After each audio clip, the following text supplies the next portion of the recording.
Idol, ano nga ba yung top 3 na position na gustong-gusto po ng mga kalalakihan?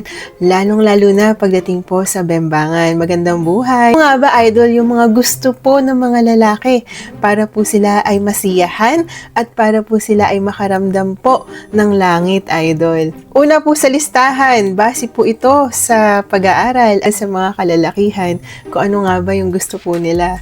Gustong-gusto po nila yung tinatawag po na missionary style. Yan naman po, Idol, ay yung nasa ibabaw po ang kalalakihan at nakahiga po ito pong si Mrs. Idol. Base po sa psychology, kapag po ang kalalakihan ay nasa ibabaw at sila po ay kumokontrol, sila po ang may kontrol ng kasiyahan po ng kanilang sarili at kasiyahan din po ni Mrs. Idol.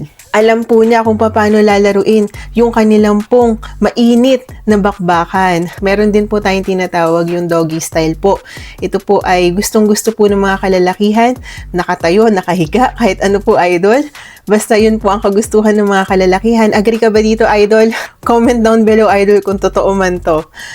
Pakiramdam po kasi nila, meron po may pagka-animal instinct daw po, Idol. Yung pakiramdam mo ay para bang mas lalo kang nasisiyahan at nagiinit. Pangatlo, meron din po tayong tinatawag na cowgirl. Ang cowgirl naman po, Idol, ito naman po yung nasa ibabaw, ang kababaihan. Usually, gusto po ito ng mga kalalakihan dahil ang mga kababaihan ay nag-helicopter po dyan at nanggigigil si Mrs.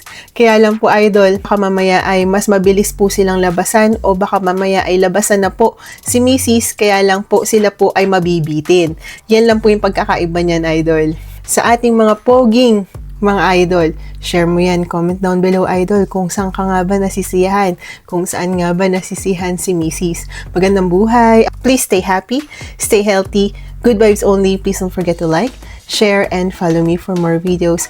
Happy bakbakan, happy bembangan, happy lulu mga idol, happy kifi mga idol. Magandang buhay!